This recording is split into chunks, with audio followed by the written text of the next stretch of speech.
between a lot of the theoretical kind of programmatic concepts and why right now is the perfect time to take back control as an industry and grow out of home to the level that it should be. And that's not, we talk a lot about kind of 4 to 5% to 7%, whatever. It's more like 10% plus, like Apple spends, like Google spends, like Facebook spends on out of home. And the key takeaway here is making measurement your number one priority if it's not already. And I'll explain why. And even if you aren't interested in the way that we approach it, how Accretive Media approaches it, please just find a way to weave smart measurement into your own operation. So quick disclaimer, and I mentioned this to Noah yesterday when we spoke. I need to say that the opinions expressed here are solely that of Accretive Media and do not represent that of the DPAA. A lot of times my thinking can be a little contrarian and controversial at times. So I always like to throw in that disclaimer. So against that backdrop, real quick, I'm going to lift it up a little bit and talk a little bit about media state of the state. I spent about 15 years in digital before I got into out of home in 2018. Then talk a little bit about current measurement environment, then talk about how we approach measurement, and then actually demo the platform and go through real life examples about the power of measurement. So real quick, just talking about media, just in general, why this is an important moment in time. We all know linear TV viewership is in decline. Brands are oversubscribed to CTV. Like the upfronts again this year, networks are going to come out and they're going to say viewership is down, CPMs are up. And people are going to say, buy more CTV. And basically we're not sheltering in place anymore. It's not the right way to go. Online continues to deal with fraud, with ad blocking, with cookie deprecation. iOS 14.5 has made mobile advertising very messy. Print continues to lose eyeballs. It's very hard to measure. And the last point is the most important. Innovation in media across every channel but out of home is focused on fixing problems. It's not focused on enhancement. Whereas out of home, everything that we're doing is additive.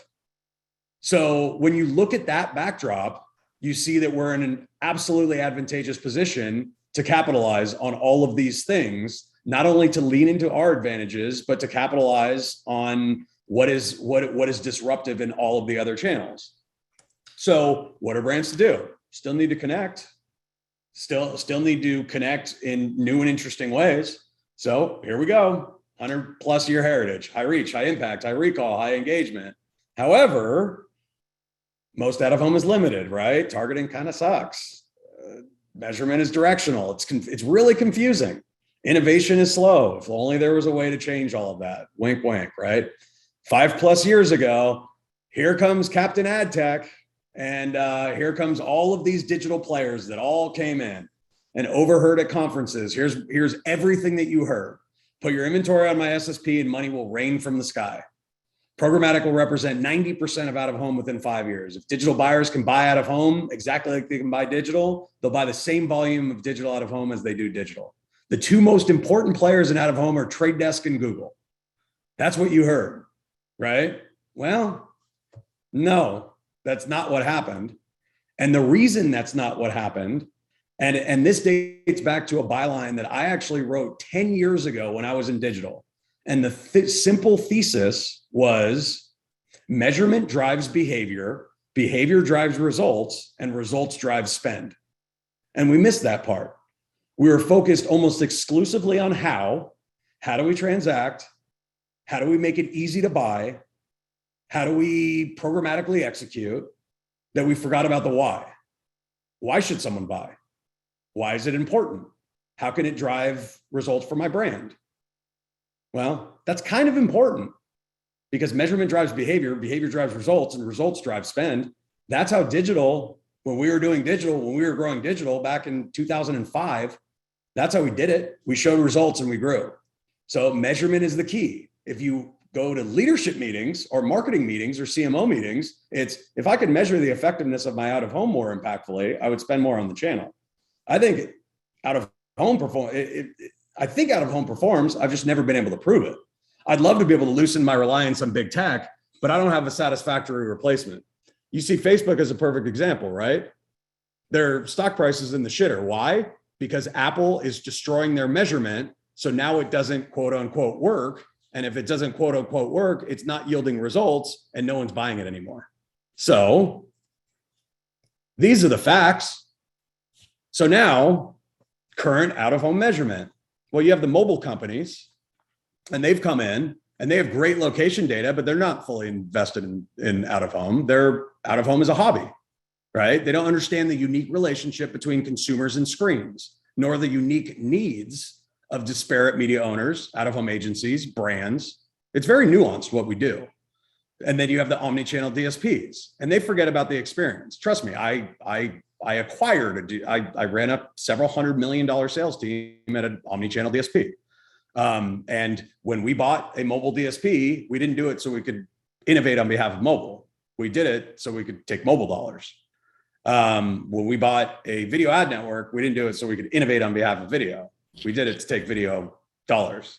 When we created a CTV app, we didn't do it to innovate on behalf of TV. They don't care if out of home is 4% or 1%, as long as it's their percent. So I've heard a lot of stories about, oh, they slapped digital out of home, gave me an Excel file, said, well, it didn't really work, and then optimized back to CTV. Well, that's not what we want. We want people to lean into out of home, see that it works, and grow the spend. And then you have retargeting performance proxy and basically saying, well, if retargeting off of digital out of home screens works, then the out of home must have worked. This is a little misleading. It's a little flimsy. And then we have the counting metrics, not enough to justify increased investment, but good enough for some. So now we're sitting there, we're saying, all right, what do we do now? You just don't understand. Like, how do we build something that will provide the peace of mind? And that's what we tried to do, right? We launched Accretive Media with the core thesis of, we think out of home has always worked. We've just never been able to prove it. So let's prove it across all metrics and then create comfort for advertisers to grow out of home. Simple. And a lot of press releases that you're seeing in 2022 sound very similar to our press release from February 6, 2018.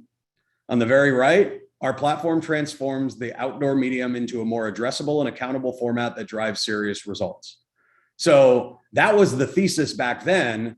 And we used it to drive basically a media offering, which has been great. We work with a lot of you media owners on our media business, but that's not going to move the industry. What's going to move the industry is democratizing measurement. So every media owner, every agency, everyone can grow through measurement and increase spend through measurement. So in October, we filed a patent and we built an automated platform that basically says everything that we offer our media clients, we want to offer everyone. And we want to basically say, you can do everything that we can do for your clients. And several media owners and several platforms and now agencies are starting to look at it. It's only a couple months old. And we're basically saying, here's what you can do. You want reach frequency? Great, we got it. It's not CSVs, it's a dashboard. You want web visitation? Cool. Here's a pixel. Here's automated exposure data. Cool. You want online, offline sales? Great. App downloads? Great. Foot traffic? Great. Brand lift? Great. Brand studies? Great. All OAAA exposure methodologically, all sound, all built by out of home people, for out of home people, under the lens of, here's how an emerging channel grows. Here's how brand marketers think about investing and scaling into something that's important. So with that, the next best thing to do is just say, cool, so what does it look like? So this is what it looks like. And again, this is going to change over time. It already has since we launched it in September, because feature dev has been informed by brands who just flat out ask for new stuff. They basically say, hey, we want reach frequency, but we want aggregated reach frequency across multiple markets. Hey, we want web lift, but then now we want return on ad spend. Now we want this. Well, now we want an Accretive super report. So you just want reach frequency, we'll surface it. You want it across all markets, here's reach, here's frequency, here's GRPs by market. No, you want something a little more accountable. Here's the MAIDs that we tracked in front of the ad at the time of ad exposure. We matched that to our out of home graph built specifically for out of home. The pixel grabs website visits, dedupes, build a similarity control group, also have a US sample, also have different look back windows so you can match look back windows based on your other channels to, again, create a comparison, not a black box, so you can run different experiments. And then we have a control visitation rate, the exposed group, exposed visitation rate, average time to conversion, and here's your lift. Here's your lift by venue type, here's your lift by DMA, here's your lift by creative DMA, here's your demo, or here's your creative by screen. Anything that you could possibly want to inform optimization, to inform efficacy, to inform ultimately, here are the different screens. This is a static execution that we ran. Anything that you could possibly want with the intention to show that this is working for you on behalf of your brand to ultimately make the decision to increase or continue the investment. That's the goal. We're not doing the work. The boards are doing the work. That was always the thesis. And when you look at this, the thesis was always, we think that a 700 square foot ad where people spend 70% of their time will likely cause more of a reaction than a 1 inch by ½ inch shitty little ad, 2,000 pixels below the fold, that's probably served to a bot. Fair, right? Prove it. We prove it. Surprise, it works. Now that we surface these things, here's the super report.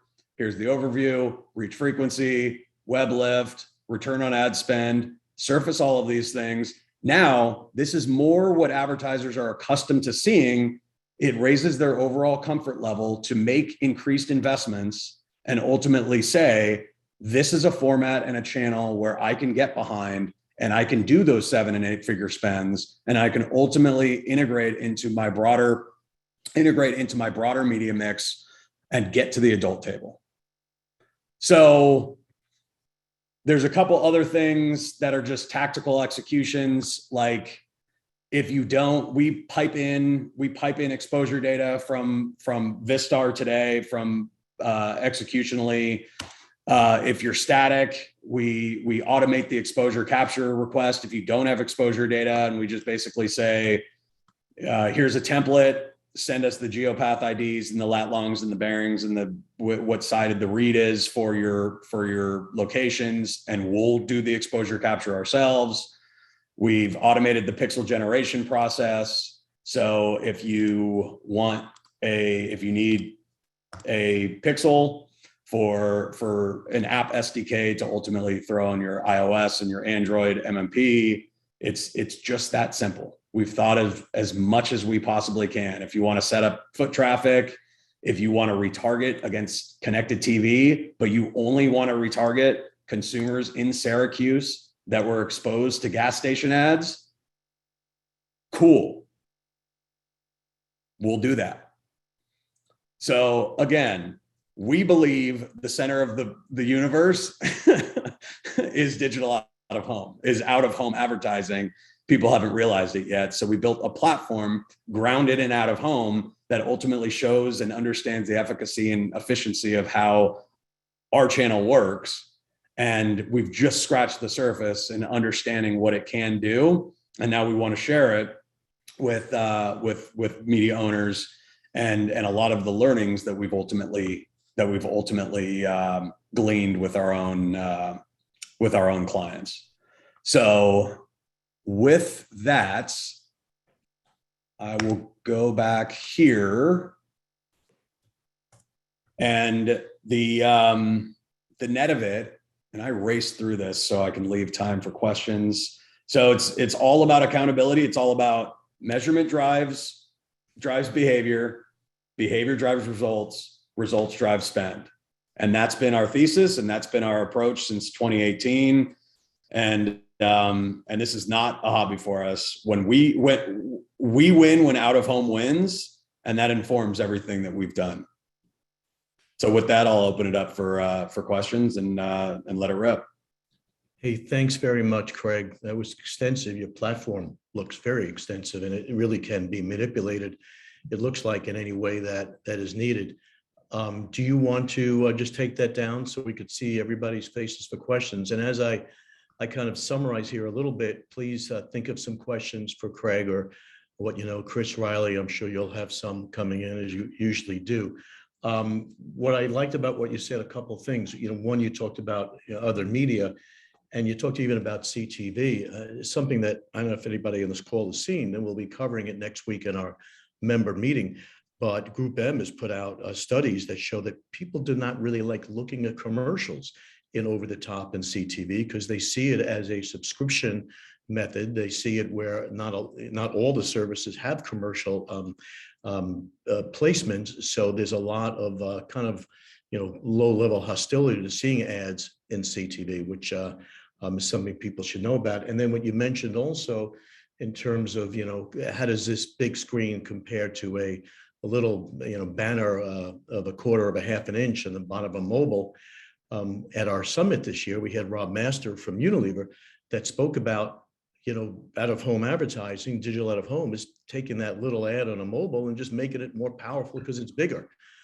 So it's important to note those things, and please register any questions on the chat screen, and hopefully you'll be getting close to them. The last thing I will say, and I'll actually ask Craig, your data accumulation and generation. Could you talk a little bit about where you get it? You said you get some of the business running on Vistar. You evidently got mobile data. Can you talk to that and maybe address the how there's no PII involved as well? Yeah, so we built what is called an out-of-home graph, and that's a collection of POI data. It's a collection of terrestrial addresses, which are linked to IP addresses, which are linked to MAIDs, which are linked to basically everything, right? And we've mapped the physical world in its entirety with mobile location data, with terrestrial and physical location data, and none of that has PII because you don't need PII. So the exposure data is what we get from advertisers, right? And then of course we look at pixel data, and that needs to be collected with the that needs to be collected at the time of ad delivery. But for foot traffic, for reach frequency, we don't even need pixel data. We don't need any tech deployment. We can do all of that with the graph that we already have. Excellent. So some questions are coming in.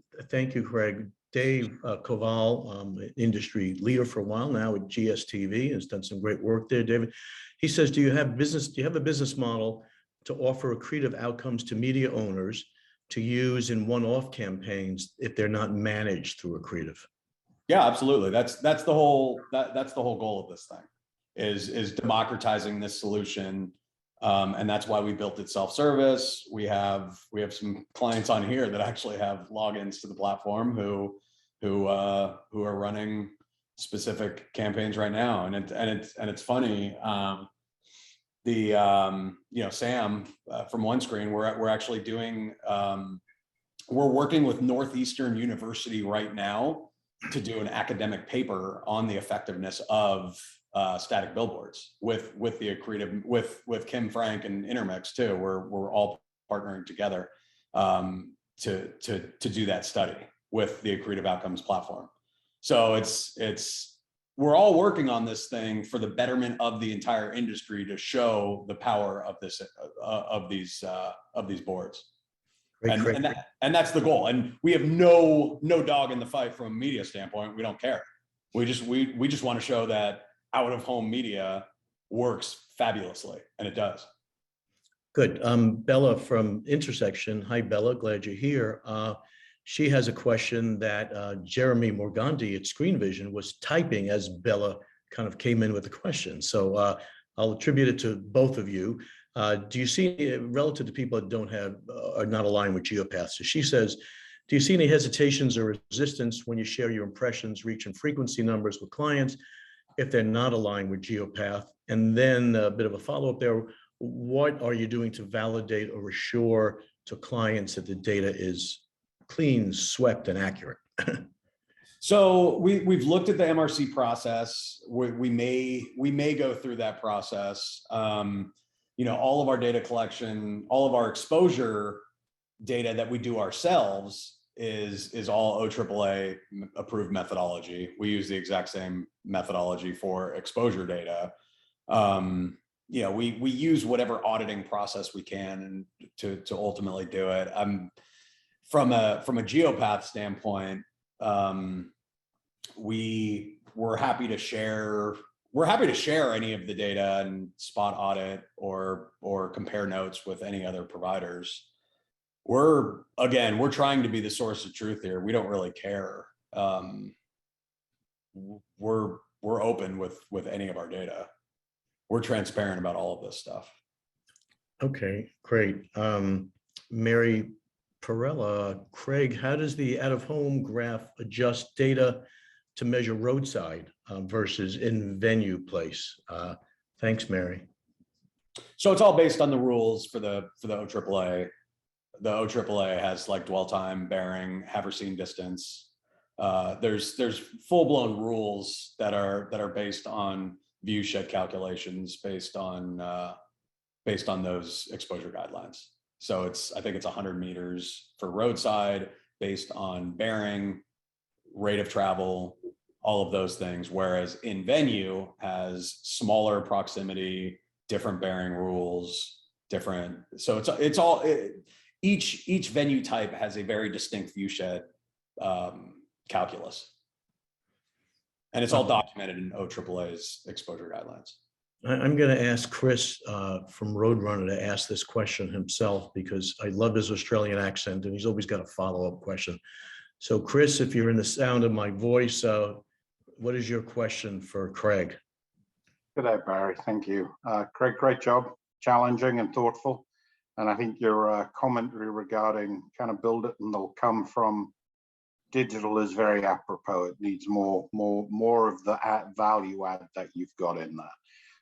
Couple of questions from my side. One is we're a mobile system. Quite a few on the call today have got a media asset which is moving. So lat long is changing. Bus, possibly a taxi, topper, ride share. Do you guys handle that at all or not? Yeah, you capture as much as you can, knowing that you're not going to capture everything. Okay, so you can create through your algorithms the ability to show how that screen's impressions is changing over time and distance. Yeah, so you see it going and you capture because that's is it static or is it 8-second loop or is it 8-second spots or 15 seconds? It can be either. We don't have the LOOP word in our system. It's infinite. Yeah. So remember, we're only capturing about 15% of the actual consumers that are in front of the ad at the time of ad delivery. So, we're seeing 150 million mades per month. However, that's still, when you think about 8-second loops or 15-second spots or any of those things, that's still a small percentage of the true set is still 15% maybe of the actual consumers that saw the ad. So there's still an extrapolation exercise. So with stationary ads are easier, but moving ads, you still at that point in time, based on that timestamp, you still capture anyone that's within that view shed, and it's as reliable as it's going to be. You're just going to get less capture. Yeah, and the only thing that's tough is Z-axis. Z-axis is just a pain in the ass. Yeah. No, I understand. Does that mean that your algorithm is doing the extrapolation based on 15%? Some people claim 25 and 40. So you're just extrapolating up over for total impressions as part of your AI? Yeah. And 25 and 40 is more for static. When you account for log files and specific digital time of delivery, it's more like 15. I would be very shocked if people can pull 40% with 8-second timestamps. Absolutely agree. And people claim it, but that's the industry for us. And look, I don't want to hold this. I'm not big on hyperbole. I'm big on truth. Yeah, no, totally with you. Look, I don't want to hog this because other folks will want to question, but the other side of it is, you know, you mentioned the impact that Apple and Maids going away, etc. have. Where do you see first party data in this, particularly possibly generated by several people that are media owners in the audience today? And the other one is just the tech lift. When you go speak to your CTO, what is it required to get the data into you to be able to run your system? The tech lift is nothing. And in fact, it's funny. Everyone is used to, we built our Pixel infrastructure. We were thinking about like renting other conversion servers. Then we're like, you know what, we're just going to build our own because we don't want to drop cookies. We don't want to do anything that like other DSPs would do, which would be like, we did that in the beginning, and it was like, well, why are we getting such poor response? Well, because a lot of ad blockers would see a Trade Desk cookie and they would say, oh, ad tech. Well, they see Accretive media dot whatever, they say, oh, analytics, harmless, doesn't drop a cookie, requires limited information, image-based. It's a no-brainer. You stick it in a GTM container, a Google Tag Manager container, and it's very, very, very simple. We did that intentionally. Okay. So it's funny. A lot of people get scared about pixel deployment because they think it's going to be tough to get that done.